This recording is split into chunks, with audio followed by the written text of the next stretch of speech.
आपको पता है, जब मैं स्कूल में थी तब हर समर वेकेशन यानी गर्मियों की छुट्टी में हम गांव जाया करते थे अपने दादा दादी से मिलने।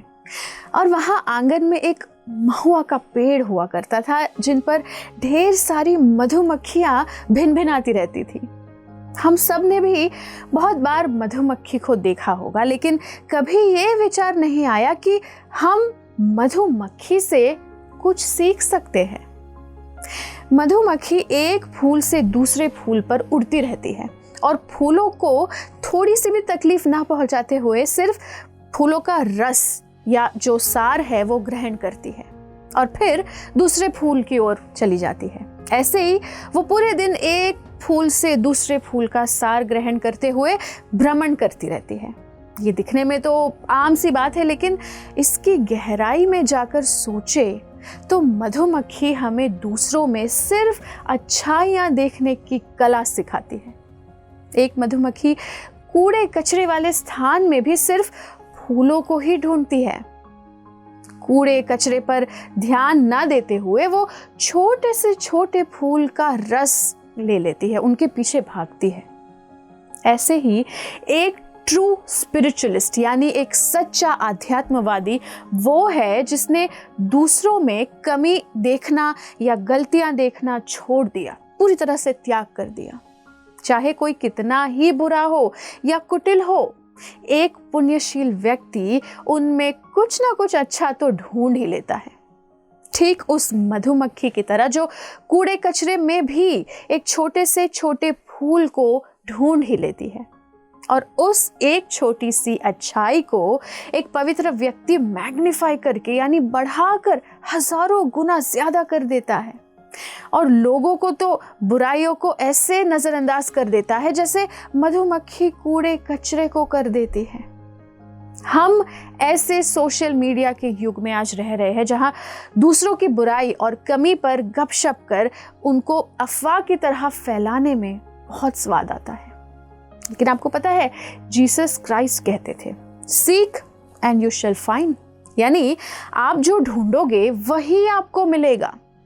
और इस बात को पवित्र व्यक्ति जानते हैं कि अगर हम अमृत ढूंढेंगे तो हमें अमृत ही मिलेगा, और अगर बुराई, कमी और ऐसी अन्य चीजें, नकारात्मक चीजें हम ढूंढते रहेंगे तो हमें वो ही मिलेगी। एक उदाहरण के तौर पर देखिए, चांद रोज रात को हमें शीतल और सुखदायक रोशनी देता है, लेकिन वो कोई मूर्ख व्यक्ति ही होगा जो चांद के ऐसे गुण को छोड़ के उस पे धब्बे ढूंढेगा। तो एक संत किसी की छोटी सी छोटी अच्छाई को चिंगारी बनाकर इतना बढ़ा देता है कि वो बढ़कर एक विशाल आग की ज्वाला की तरह सारी अन्य बुराई को जलाकर भस्म कर देती है।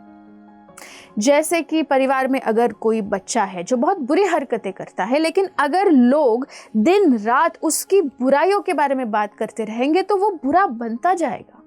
लेकिन अगर उसकी एक छोटी सी अच्छाई को अप्रिशिएट या प्रशंसा करके अगर बहुत बड़ी ज्वाला की तरह बना दिया जाए तो उस बच्चे को बाकी की बुराइयों को हटाने का प्रोत्साहन या एंकरेजमेंट मिलेगा और वो ज्वाला अन्य बुराई को नष्ट कर देगी। ये बात बच्चे, बूढ़े सब पर लागू है। अगर आपका शरीर स्वस्थ है लेकिन उस पर एक छोटा सा घाव या कट है तो मक्खी सीधा उस घाव पर आकर उससे पस लेने की कोशिश करेगी। उसको कोई फर्क नहीं पड़ता कि आप कितने हेल्दी है या नहीं, वो सिर्फ उस घाव को ही ढूंढती रहती है। यही एक मक्खी की जिंदगी है। आपने कितनी बार देखा कि कोई मक्खी फूलों का रस ग्रहण कर रही है, और आपने कितनी बार देखा कि कोई मधुमक्खी घाव से पस ले रही है? कभी नहीं, ऐसा हो ही नहीं सकता। तो जिसका मेंटालिटी या मानसिकता एक मक्खी की तरह है, वो दूसरे लोगों में केवल घाव ही ढूंढता रहेगा। वो हमेशा दूसरों की बुराई पर लंबी चौड़ी बात विवाद करने के लिए ही तत्पर रहेगा। तो अब हमने मधुमक्खी और मक्खी दोनों से कुछ सीखा है, और अब ये चॉइस या चयन हमारा है कि हम एक मधुमक्खी की तरह बनना चाहते हैं या एक मक्खी की तरह। ऐसे ही और भक्तिमय कार्यक्रमों के लिए देखिए हरे कृष्णा टेलीविजन, और इसे प्राप्त करने के लिए आप अपने केबल अथवा DTH ऑपरेटर से संपर्क करें तथा और अधिक जानकारी के लिए आज ही डायल करें 7666 839 839।